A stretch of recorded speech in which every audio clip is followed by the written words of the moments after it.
Now, when you get to the top, there's a secret that most people don't know in business because they don't get there.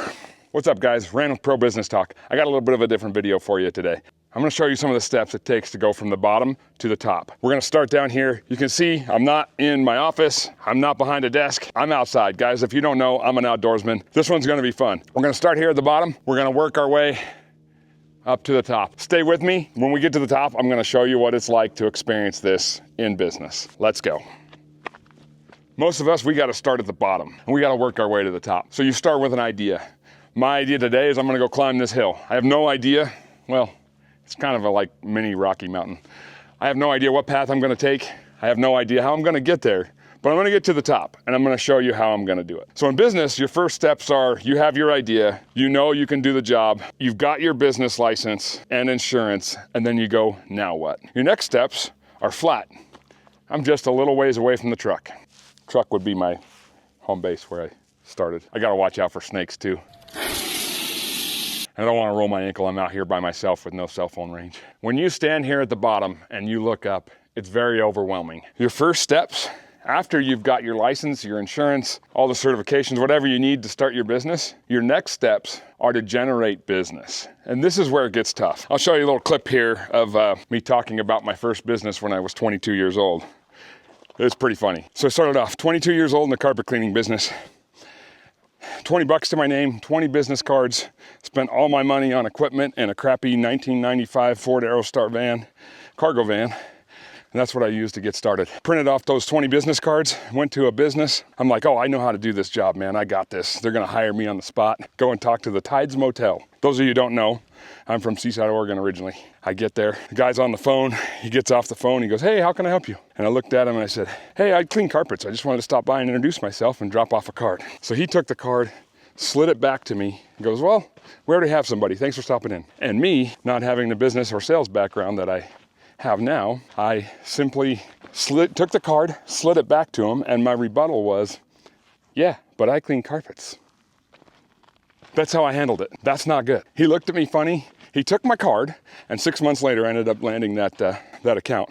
So he took my card. He goes, okay, well, I'll call you if I need you. Well, 6 months later, they got a new manager. That interaction was null and void. I landed the account, big account. And within that 6 months, I had landed 110 vacation homes and 3 motels. I made 80 grand in 6 months. This was 21 years ago. That would be equivalent to like 200 now. I learned from that point on that I needed to go and learn everything I could. So I borrowed like 10 bucks from a friend or family or somebody. Then I went and grabbed every book I could buy for 10 bucks, which at that time was like 4 or 5 of them. And I go, okay, I know how to do the job, but I don't know anything about business.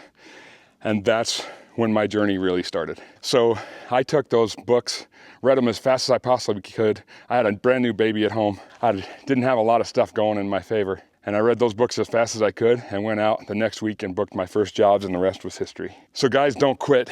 It was a very hard road for me to learn. Very inspiring road that I couldn't have learned any other way. I'm grateful. It did cost me some money. It cost me a little bit of my pride, but I'm here.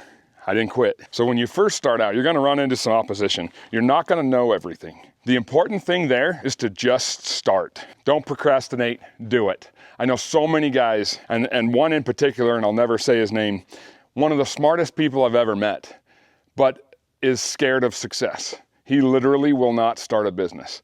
He has the best ideas of anybody I've ever met, ever been around, and he won't start. He lives paycheck to paycheck.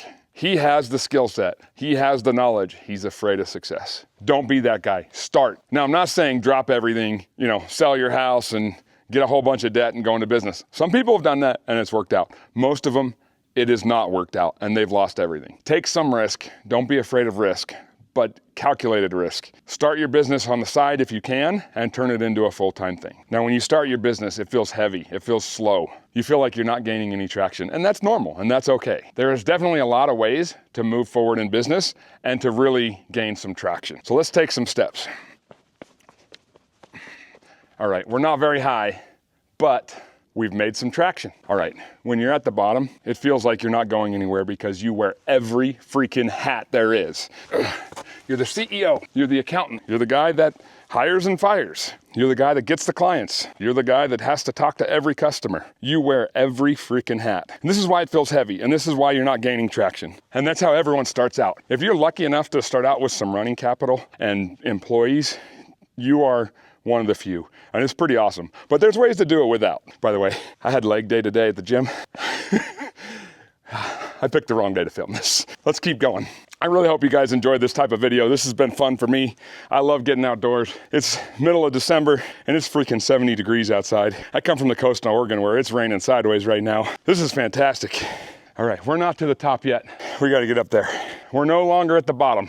This is where a lot of businesses hang, right in the middle. They're doing okay. They're making a living. A lot of times though, they've created a job and not an actual business. This is where people get stuck. This is where the bottlenecks happen. Not all the bottlenecks, but a lot of them. When they're here, they'll grow a little bit, but then their time grows a little bit more. Not their free time, their time taken away from their free time. This is where it gets difficult to scale because you're stuck doing $10 tasks. Dan Martell talks about that a lot in detail. If you guys want to know what $10 tasks is, check out his videos. But basically, a $10 task is, if you can pay somebody 10 bucks to do it, is it worth your time or not? Something to think about. Very hard to duplicate yourself unless, now this is where I messed up early on in business. I messed up by not having systems and processes in place. So I couldn't duplicate myself. Now, my business is an online business. It's called GlassitDetail.com and I sell high-end car detail products. So if you want to, check it out. This business has bought my time back. In construction, I was always deadlining. In carpet cleaning, I don't know if you've ever done it, but that work sucks. And if you guys are carpet cleaners, stick with it, there's good money in it.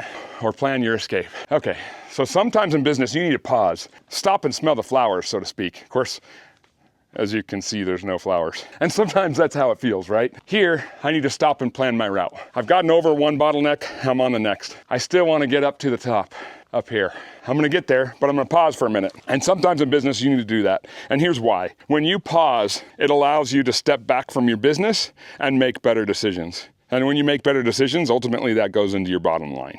Pause, pick a better route, pick a better plan, implement the plan. I don't know what that has to do with the letters of pause, but you get the point. Now you guys can see, we're getting there. We were down there, the truck is down over here. We just got this little way to go. So this is where your business starts to gain some traction. This is where you get the time that you're buying back and you're able to start focusing on your business instead of in your business.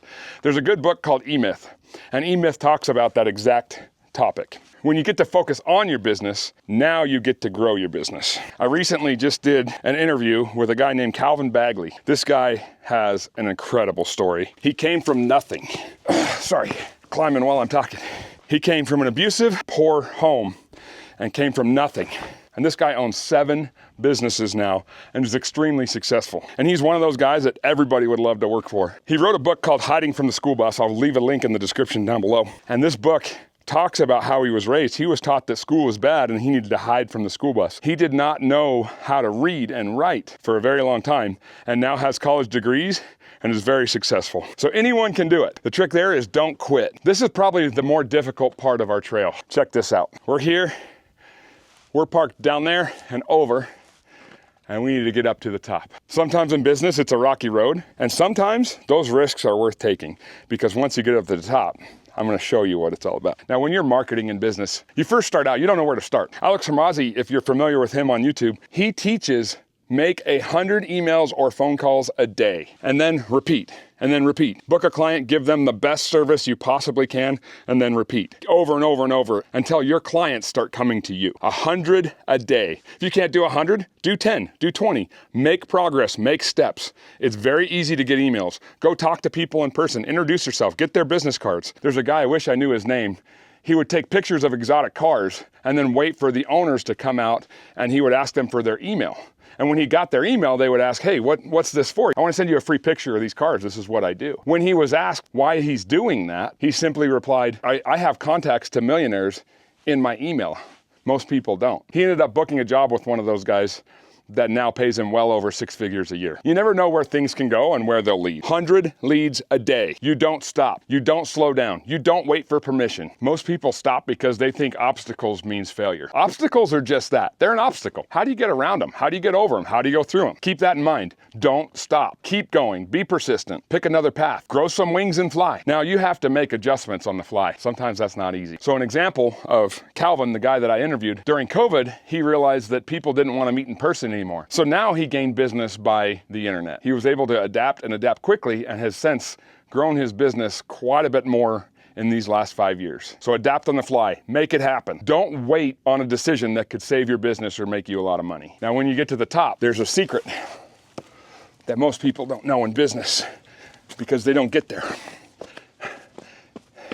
When you're here at the top, this is what I want to show you.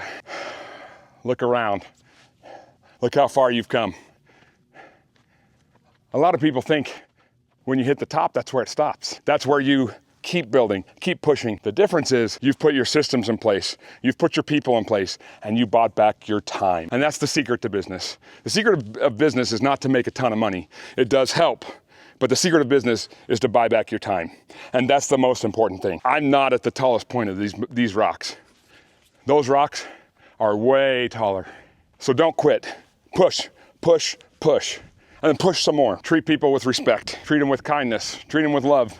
Show charity. Bring others up along the way. Teach them how you're doing it. And you're going to be rewarded. There's no better gratification than getting to the top and realizing, hey, I'm here. Now put your hand out and grab those down below you. All right, guys, I hope you enjoyed this episode. I really enjoyed making it. This is pretty fun, man. It gives me goosebumps up here. This is my little piece of paradise in Southern Nevada. Check it out. Ran with Pro Business Talk. I'll catch you on the next one.